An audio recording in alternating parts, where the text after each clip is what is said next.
York's classic rock, Q1043. All right, thanks, Jim. Hey, today on Flight Plan, we welcome in defensive line anchor Jowon Briggs. Jowon, how you doing this morning? I'm doing awesome. How are y'all?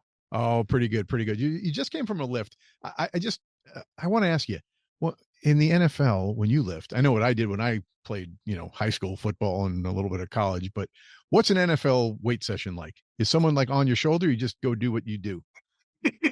So there's a lot of autonomy, but then we also have our strength coaches kind of guiding us through the way. A lot of it's based off of, we have, of course, charted lists, but, I was feeling a little bit strong. So, you can go over that charted number if you like, if you're feeling real good, just kind of going based off of how that body is feeling. Well, I saw you said you had 39 reps at the combine a couple of years ago. How's that stack up? Uh, I try. I'd like to say I've gotten stronger. Yeah, that's pretty good, man. Well, once upon a time I was strong, and then I'm not. But it's all good. So the NFL is crazy. You get traded from Cleveland in the middle of the preseason to a pretty crowded D-line room. Fast forward to a couple of weeks ago, Quinnen gets traded, and now you're getting major reps against your old team, and then a week later, starting against the Patriots. What is going through your head as that's happening? I've kind of kept the same type of mindset, keep the horse blinders on, make sure I execute my job, execute my part of the game plan, and just kind of do the best I can do for this defense for us to be successful. Whether that's as a rotational guy, whether that's as, getting a rep on scout team, or even if that's as a starter, just kind of helping out in any way that I can, making sure I'm comfortable doing exactly what I need to do. Well, the results obviously not been great overall, but there are some amazing stats coming out as the D line's been getting great pass pressure the last few weeks. You and Jermaine were like second and third in the league in like percentage, and you held the Pats to just 65 yards rushing. It feels like the team is just a hair away from turning things around. How do you get there? Just like anything, this league is so crazy. It's any given Sunday.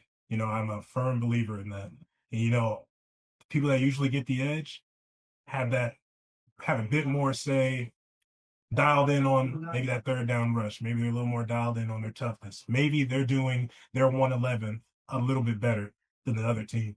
And that's kind of where we have to grow together. Everyone taking advantage of what they need to do and doing it exactly right every single play, rep after rep, in order for us to have the result that we need.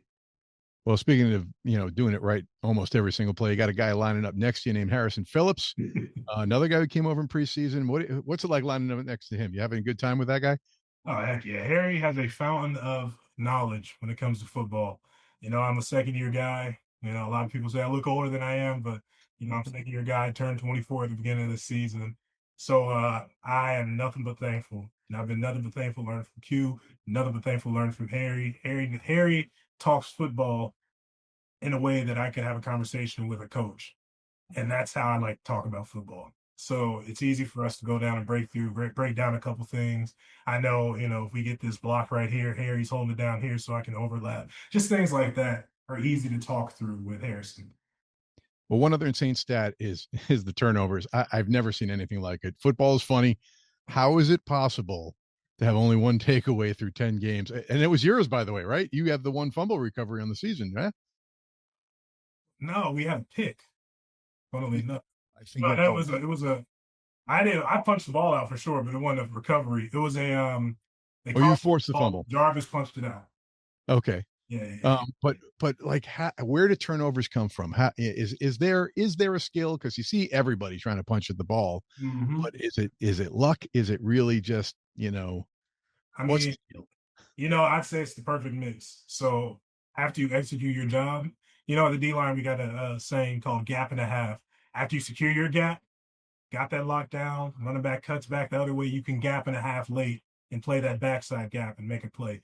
It's really those that gap and a half type mentality. You secure the tackle, secure the TFL, got the sack, but then we had to have a conscious effort to punch at the ball. There are a lot of plays, guys got to secure a tackle, I'm running over trying to punch, but that effort to punch at the ball, I mean, you got to be locked into that moment. And that's really where we need to grow as a team. As far as, being sticky in coverage and jumping routes and all the crazy looking interceptions and stuff, those will come. Those will come with coverage. Those will come with tight and sticky coverage. But I those was thinking, outs, those fumble recoveries, those are all, it's some luck, but then it's effort and focus on punching at that ball, and that's something that we've really been trying to emphasize, as I'm sure people can see. I think you got to take a play from some of the major league pitchers over the years and like sneak some foreign substances in there, get a little like hair gel or grease on the ball. They're not looking, they're not checking you guys, right? They, they don't check for any like a little Vaseline under the helmet, These Uh, old games, you'd be surprised, guys. Vaseline all over. I got to do all that. I don't really think it does much. Yeah. all right, I got two words for you. Tell me what your thoughts are. Lamar Jackson. Mm-hmm. Heck of an athlete, heck of a ball player, first of all, and heck of a field general. Everybody, of course, I'm still a younger guy in the league, but even when he came out, we were hearing all the mess about, oh, we want you to do, wide receiver drills or whatever. But obviously, he cemented himself as a great quarterback in this league, and it's a great opportunity. Funnily enough, Browns just played him. I have a decent understanding of the Browns scheme, so I saw they got after him, and it's kind of our chance to use that knowledge, apply it, and get after him. Just like I think Miles had 4. I know my guy Mike had 1.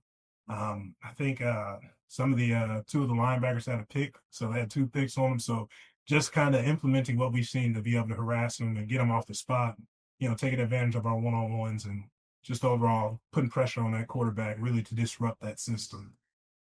You're a Cincinnati kid, then 2 years in Virginia, then back to become a Bearcat in 21. Do you overlap a little bit with Sauce when you were there 1 year? I did, yes. So So tough to I see. had transferred over middle of the season, the middle of my second season. Found out my wife was pregnant, so we said we got to get close to home. So it was either go Cincinnati or we go to Philadelphia. I much prefer Cincinnati, so Was it tough to see Sauce go? Was it? yeah, heck yeah, great dude. I hope he has the best opportunity over there. He's a great guy. And I'm wishing nothing but the best. But yeah, it was tough to see him go. Okay, what is a Bearcat? A bearcat, I think the actual term for a bearcat is a binturong. It's a animal that's found in, I forget if it was Madagascar. It's kind of like a wolverine, kind of. How does it wind up in Cincinnati? That's a great question. Well, I don't know how the bearcat ended up even a thing in Cincinnati. I don't think it's in Cincinnati though. So It looks nasty. That's why. All right, Cincinnati question for you. What is the deal? Are you familiar with Skyline Chili? yes, Okay. Why spaghetti? it's a great question. Personally, I don't like the 3 ways or the 5 ways. I've always been a chili dog guy. So if I'm going, I'll get the conies. Even I personally like the Gold Star conies, which is another chili spot out there, kind of do sort of the same thing. I like the conies with the cheese and the chili and the mustard. That chili is like chili con carne. It's chili. Mm-hmm. It's not like the chili your mom's gonna make in a bowl. Do they do it? Do they do it in a bowl with the hot dogs too, or is that on a bun? No, I'll take it on a bun. But On a bun. ask them cut the hot dogs up and put them on the spaghetti. I'm sure they've done it before. I mean, I put like hot dogs and mac and cheese. I mean, why not, right? I mean, they probably have heard a little bit of everything over there. All right, Thanksgiving is coming up. What's on the table at the Briggs house? That's a great one. So I'm going to I've got a Traeger. I'm going to smoke a turkey, smoke a ham, and then I'm going to make some basically kind of like braised beef. I haven't decided on if I want to do braised short ribs or maybe a braised rump roll. So that would be the meats. My wife's gonna make the macaroni. We're gonna have some yams, candied yams, of course. My mom's making a whole plethora of desserts. She's a heck of a baker. I decided to take some of the actual cooking off of her plate this year, so she's gonna make a plethora of desserts. I'm gonna make my patented carrot pie. Tastes just like sweet potato pie. Anybody wants to argue with it, we can argue, but I'll make that. Mom's making cookies, spinach balls. We'll have some sort of taco dip to eat on. What else? Cabbage. Am I forgetting anything else?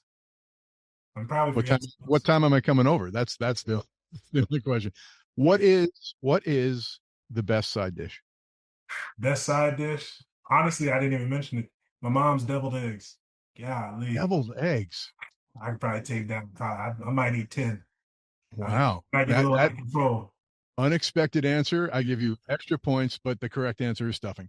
Jowon Briggs, thank you so much for spending some time with us this morning on Flight Plan on Q1043. Go get him down in Baltimore, my man. Yes, sir. Thank you. New York's classic rock, Q1043.